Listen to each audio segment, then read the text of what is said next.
Welcome to the Deep Dive. We've just processed a pretty intense batch of intel from Genoa City, covering the first 10 days of October. And let me tell you, if you were hoping for things to settle down, well, that's not what we found. Not at all. This period is it's defined by massive instability. We're seeing betrayals triggering these really strange, almost desperate new alliances. Exactly. It's like the ground is constantly shifting under everyone's feet. That's really the core of it, based on what we're seeing. And it's a very compressed timeline, just 10 days. But packed into that, you've got major corporate espionage kicking off involving, the big three players. At the same time, romantic relationships aren't just fraying, they're exploding, like full-on verbal warfare. Yeah, really brutal stuff. And then there's the return of a key matriarch, Jill Abbott. She comes back supposedly to fix things, but, well, there's a huge risk. She just makes everything worse, especially with the family dynamics. So our mission today is to really dig into that. Not just what happens, but why.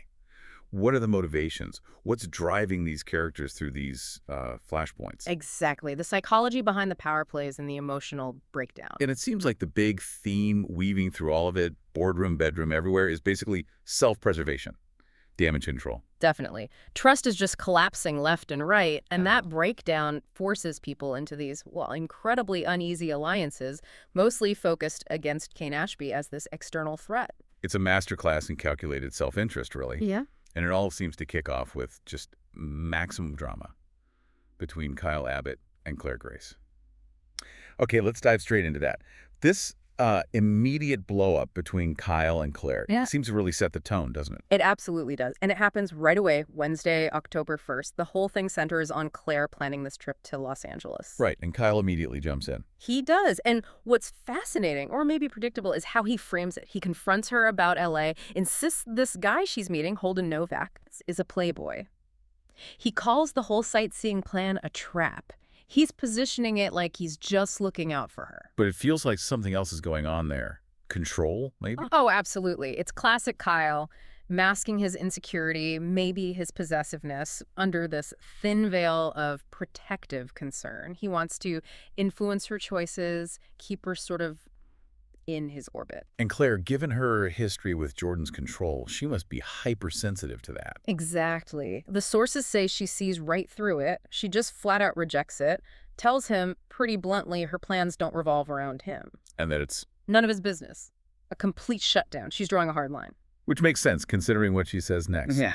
About her life path. Yeah, that's a really key moment. She lays it out, moving from Jordan's intense, almost cult-like control straight into what she calls Newman privilege. Newman privilege. Interesting term. Isn't it? It suggests this whole other kind of fishbowl existence where everything she does, who she sees, it's all under this microscope. She says she desperately needs to figure out her own normal. Away from all that. Away from him. Independently. Yeah. Without his input, without his family shadow, without the baggage he brings. She's searching for an identity that hasn't been shaped by either extreme control or extreme privilege. She's trying to find neutral ground, maybe? Something like that. But then she delivers the killer blow, right? The thing that just demolishes any high ground Kyle thought he had. She reminds him why they're even separated. Exactly. When he's trying to be the protector, she just states the fact. His actions, kissing Audra Charles, lying about her, that's what broke them. He's the reason she's in this vulnerable position, looking for something, anything else. He created the mess he's now trying to save her from. Precisely. He drove the car off the cliff, and now he's yelling at her for trying to find a way back up. It's textbook blame shifting, avoiding responsibility. Wow. Okay, so a really raw, difficult conversation. And then, because it's Genoa City, someone's listening. Of course, Audra Charles just happens to be within earshot of the entire soul-bearing argument. Naturally. And her presence just throws gasoline on the fire, I assume. Yeah. Instantly. The whole vibe shifts. It goes from sad and, kind of reflective to just vicious. So what happens? Audra reveals herself, and then the argument just spirals. Kyle, still trying to exert some control, even now, brings up Holden's past connection with Audra. Trying to use that against Claire. Yeah, maybe trying to prove Holden's unreliable, or maybe just showing he's been digging into who she's seeing, but it just backfires. Claire accuses him of being jealous. Worried she'll sleep with Holden. Exactly. She calls him out on his possessiveness. And Kyle's response, it's pure cruelty. What does he say? He calls her blind. Ouch. given her history. It's devastating. Calling someone who is manipulated and controlled blind, it attacks her judgment, her intelligence, right where she's most vulnerable. The sources say she leaves completely distraught. Later, she's seen crying at the coffee shop saying Kyle did so much damage. Just awful. So Claire leaves, and Kyle is left there with Audra. Yeah. And that interaction is maybe even more revealing about their toxic dynamic. Audra immediately starts taunting him. What kind of taunt? Mocks him about psycho Claire dumping him. Calls him a brat, just twisting the knife. And Kyle. He lashes right back. Calls her poison, disgusting. They're just unloading on each other, using this incredibly destructive language. But then Audra says something pretty shocking, according to the notes here, about their past. Yes. The hate sex revelation. This is huge. Kyle's throwing insults, and Audra, maybe defensively, maybe just to hurt him more, reveals their physical connection was purely hate sex. Hate sex. Not a fling, not passion, not even manipulation in the usual sense, just mutual antagonism expressed physically. Exactly. It speaks volumes about both of them, doesn't it? A profound level of emotional emptiness, maybe self-loathing. For Audra, it suggests conflict is her way of connecting, maybe because real intimacy is, I don't know, too risky. Or requires vulnerability she doesn't have. Right. And by calling it hate sex, she controls the narrative, dismisses any real feelings Kyle might have had, protects herself. And for Kyle, what does that mean for him? It means he was basically used as a tool for her self-destruction, or maybe just a weapon in her games. That's got to sting his ego. No kidding. But Audra doesn't stop there, does she? She defends Holden. She does. Rubs salt in the wound. Says Holden is handsome, that he's cast a spell on Claire. Just twisting the knife about Kyle losing Claire to this other guy. So Kyle's disgusted. How does he retaliate? He hits her where it hurts. Reminds her of her own romantic failures. Points out that Nate Hastings and Holden Novak both walked away from her. Oof. Targeting abandonment issues. Precisely. Which might be why she needed to frame their thing as hate sex anyway. Right. To preempt the feeling of being rejected. Makes sense. But Audra still tries to spin it.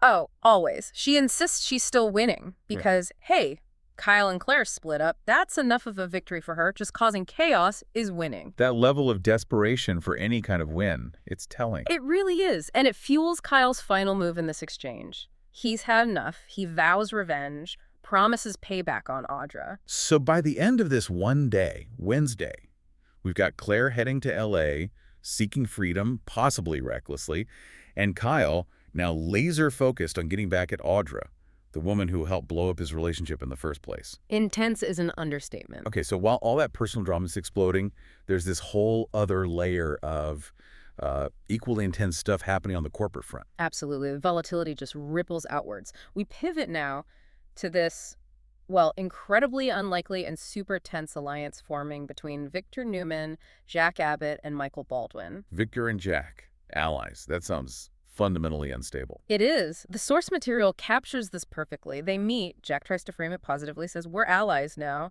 But Victor, classic Victor, he just gives this non-committal, dismissive, not really. Huh. So he's basically saying, we're working together because we have to, but don't get any ideas about friendship. Exactly. It confirms this is purely transactional, temporary. It lasts only as long as Kane Ashby is a threat to Newman interests. Zero actual trust. Zero goodwill. Which is huge, right? Considering their history. Decades of trying to destroy each other. Monumental. Think about it. The corporate raids, the personal attacks, the family feuds. For them to even sit in the same room, let alone strategize together. The threat from Kane must feel genuinely existential to both Jabot and Newman. This isn't just putting out a fire. It's dealing with a potential nuclear meltdown. That's a good way to put it. And then Michael Baldwin walks in, adding another layer of complexity. Right, because he's supposedly working for Kane, isn't he? Ostensibly, yes. Wow. But he shows up at this meeting practically begging Victor and Jack for information. He's grilling them. Why? What's his angle? He needs ammo. He needs something to feed back to Kane to prove his loyalty, to get deeper inside Kane's operation. So he's playing a triple agent, pretending loyalty to Kane to get info for Victor and Jack, who are pretending to be allies with each other. It's incredibly high-risk espionage. Michael's putting his entire career, maybe even his safety, on the line here. He's risking everything he rebuilt after leaving Victor's orbit before. And Jack sees the value in this immediately. He does. Jack recognizes Michael needs to be their inside man for whatever plan they're hatching against Kane, and Jack really frames the stakes clearly. Oh, so? He points out Kane isn't just hitting Jabot randomly, he's specifically targeting Jabot and Marchetti. Which directly impacts Summer Newman. And by extension, Victor's grandson, Nick. Jack makes it personal for Victor. It's not just business, it's family. Ah, the magic word for Victor. Once family's involved, the gloves come off, and apparently old rivalries get paused. Seems that way. The threat becomes immediate, personal, and the alliance, however shaky, solidifies in that moment. Michael's then urged to push them both to act fast. Neutralize Kane before he does real damage. Okay, so the men are deep in their cloak and dagger stuff. But elsewhere, someone's questioning the morality of it all. Lauren Fenmore. Yes, and this is a crucial counterpoint.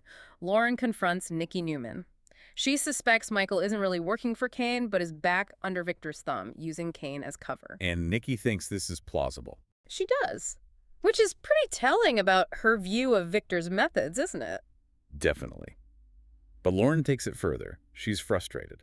Deeply frustrated.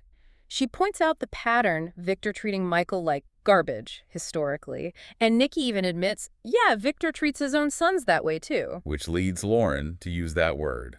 Enabler. That's the key term here.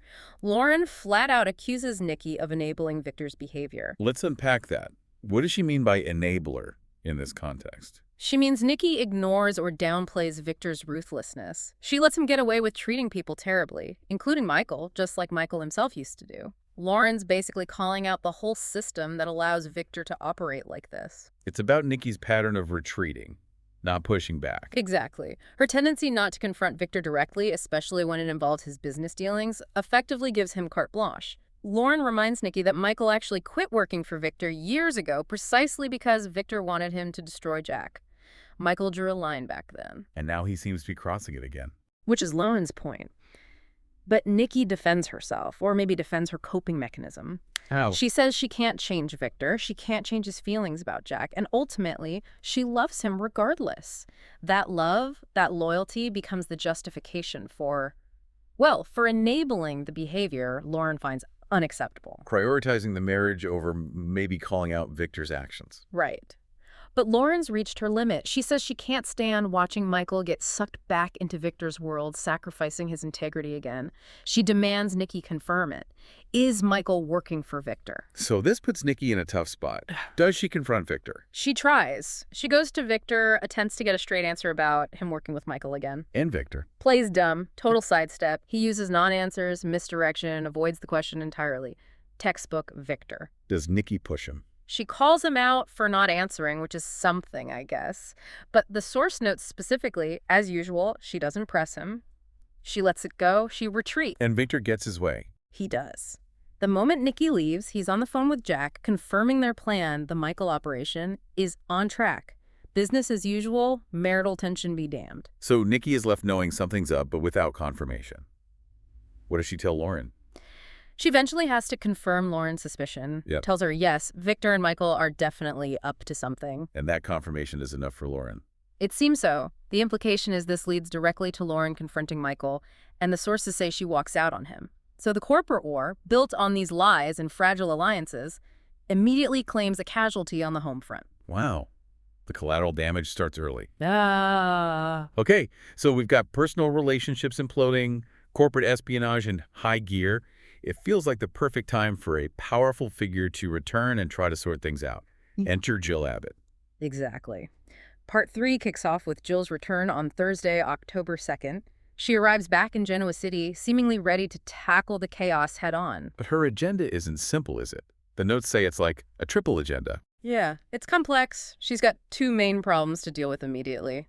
The external threat, Kane Ashby, obviously, but also the internal family mess, which is Billy Abbott. Still struggling, personally and professionally. Right. But then there's this third angle, a business play.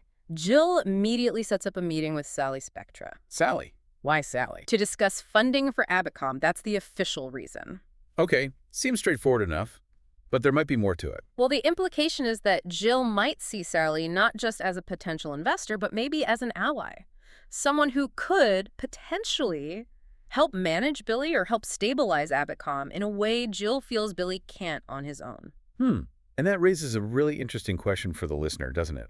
Given Billy's history, his deep-seated resentment about being managed or helped. Exactly. Will Jill bringing Sally into the mix, even potentially to help him, actually make Billy more upset, more resistant, more convinced nobody trusts him? Knowing Billy, I'd lean towards yes. He hates feeling handled. That's the prediction. And we see that dynamic play out almost immediately when he reunites with Jill on Friday, October 3rd. It's not a happy reunion then. Far from it. The sources describe it as very upsetting. It's not warm fuzzies. It's described as Billy being forced to deal with some painful truths and tear apart some scars. Tearing apart scars. That sounds incredibly painful, like she's digging into old wounds. That's exactly the language used. It suggests Jill's approach isn't about gentle healing. It's more like aggressive intervention, maybe reopening things that haven't fully healed. And what's the core issue? The main painful truth. It comes down to Billy's lifelong grievance, the thing that seems to fuel so much of his insecurity and rebellion. He feels Jill always excuses Kane, thinks Kane can do no wrong. Well, at the same time. She thinks Billy does everything wrong. This perceived favoritism, this constant feeling of being judged unfairly by his own mother compared to Kane, it's the root of so much of his struggle. If he genuinely believes that Jill has this massive blind spot for Kane and is inherently critical of him, then her entire mission here is compromised from the start, isn't it? Absolutely. Right. How can she effectively mediate a conflict involving Kane or help Billy manage a company threatened by Kane if her own impartiality is so fundamentally questioned by her son? She's walking into a minefield shaped by her own past actions, or at least Billy's perception of them. It's less about corporate strategy at this point and more about deep-seated family trauma playing out. For Billy, maybe this isn't even about Kane attacking the town. Maybe it's about finally getting his mom to see the imbalance. Wow. Okay, heavy stuff. Let's quickly touch on those sidebar conflicts mentioned for Thursday, October 2nd. Audra makes another move. Yeah, reeling from the fight with Kyle, she apparently makes one last attempt to get some stability back, tries to convince Nate Hastings to take her back. And Is having none of it. The source says he's absolutely done with her. Slam dunk rejection. That door is firmly closed. So Audra is now completely cut off from any potentially stabilizing relationship, just left with her toxicity and Kyle. Pretty much. Which, as we'll see, fuels her behavior later. And then there's another interesting little moment. Amy and Lily find common ground. Overhating Kane. Exactly. They realize they both miss Damien, sure, but the real bonding happens over their shared, intense dislike of Kane Ashby. Another alliance forged in mutual animosity. It really is the theme of the week. It seems to be. Meanwhile, back with the big players, Jack and Victor are apparently moving forward. They agree on their plan. Yes, they confirm their new plan of action is locked in. The Michael espionage operation is a go. They feel they're actively managing the Kane threat, at least for now. And then there's news about the next generation shifting focus a bit. Nick and Sharon. Right. Nick tells Adam and Chelsea over at Newman Media that he and Sharon are heading to LA for a bit. Why LA? To help their son, Noah, with a new club he's opening. This serves, narratively, as the setup for the Noah Newman recast. Lucas Adams is taking over the role. Got it. But Nick sharing this news with Adam, does that have other implications? Does he mention the Victor-Jack alliance? The sources suggest Nick may tell Adam about this very strange truce between Victor and Jack, and Adam, being Adam, will immediately be suspicious and worried. Exactly. Adam knows his father. He knows Jack Abbott. He knows that when those two team up, it's not about peace and harmony. It means someone, somewhere, is about to get crushed. And the collateral damage could easily hit close to home, including Adam himself. Adam would rightly see this alliance not as a sign of stability, but probably as an escalation, a sign that the stakes are higher, the game is more dangerous, and he needs to watch his back. Okay, so that brings us to the forecast for the next stretch, October 6th through the 10th. All these conflicts we've set up, they're just going to get worse, aren't they? It certainly looks that way. Jill Abbott, for instance, she's had that painful reunion with Billy. She knows Kane is a threat. Now she's in full-on damage control mode. Trying to manage both fronts, the family and the business. Yes, she's juggling these two almost contradictory roles, trying to, soothe Billy's wounded ego while also trying to stop Kane from targeting the whole town. And the sources suggest she might make a specific move regarding Kane's operation, involving Phyllis. Yeah, this is interesting. Jill may tell Kane he needs to cut Phyllis Summers loose, get rid of her. Which fits her history, right? Didn't she make Billy fire Phyllis before? She did, from Chancellor. Jill has a long track record of distrusting Phyllis, especially around her family and businesses. She sees her as trouble. But there's a complication. Kane might not want to fire Phyllis. Apparently not easily. The source throws in this little tidbit. Phyllis seems to have a crush on him. A crush? Phyllis on Kane? That could be messy or strategic. Could be either. If it's genuine, it's a potential weakness Kane might exploit, or maybe it makes him reluctant to push her away. If it's Phyllis playing a game, well, that makes her even more dangerous, especially if Jill wants her gone. She becomes this wild card within Kane's camp. A potential spy, maybe, if things go south between Kane and Jill? Potentially. It definitely complicates Jill's attempt to control the situation. But while she's dealing with that, the real danger might still be the family dynamic. With Billy? Yeah. He's struggling to process that painful conversation with Jill. But here's the really critical prediction. Jill herself might end up being manipulated by Kane. Manipulated? How? Because of that bias Billy perceives. Exactly. It links directly back to that core issue. If Kane understands Jill's tendency or perceived tendency to excuse him and blame Billy, he can play right into that. He can position himself as the wronged party, or the loyal son trying to protect her interests. Precisely. Even while he's making moves against everyone else, he can potentially spin it to Jill in a way that confirms her existing biases. He could turn her own blind spots against her, making her intervention ineffective, or worse, actively harmful to Billy. So Jill trying to fix things could inadvertently reinforce Billy's deepest trauma, seeing his mom side with Kane yet again. It sets up this potential cycle of pain. It's not just corporate maneuvering anymore. It's reenacting childhood wounds on a massive scale. It's just brutal. Okay, shifting back to the younger set, Audra and Kyle. What's the forecast there? More misery. Oh, absolutely. The prediction is they continue beating each other's throats, basically locked in this toxic cycle. Especially now that Nate has firmly rejected Audra. Right. With Nate gone, Kyle becomes the primary target, or maybe the only reliable source of negative energy for Audra, and vice versa. It's like they feed off the antagonist. It seems that way. They'll keep lashing out, blaming each other for their breakups, for their unhappiness. They're each other's scapegoat, maybe, unable to move on because they're too busy tearing each other down. A relationship built on mutual destruction. Lovely. And this continues because Audra has nowhere else to channel that energy. That's the suggestion. She's isolated, rejected, and Kyle is the one person who reliably engages with her on that level of conflict. So the toxic dance continues. And finally, Claire. She's actually heading to L.A. Yes. The direct result of that awful fight with Kyle, his cruelty, calling her blind, doing so much damage, it pushes her away right towards Holden. And she's going there feeling vulnerable, upset. Extremely. She's seeking normal, remember. But she's running away from trauma, hurt, and confusion. And she's running towards Holden, who Audra called a wild card. Does Holden genuinely like her? The source says he has a big crush on her. But Claire's emotional state, upset, maybe looking for validation, looking for anything that isn't Kyle or Newman drama, makes her very susceptible. Susceptible to what? Manipulation? Making bad choices? Potentially both. She's desperate for an escape, and that desperation could cloud her judgment about Holden, about the situation. It's a risky move fueled by pain. And just to tie up that thread, Nick and Sharon are also heading to L.A. around this time. Correct. To see Noah, which again sets the stage for the recast Lucas Adams stepping into the role. So the emotional fallout from Genoa City is literally spreading across the country.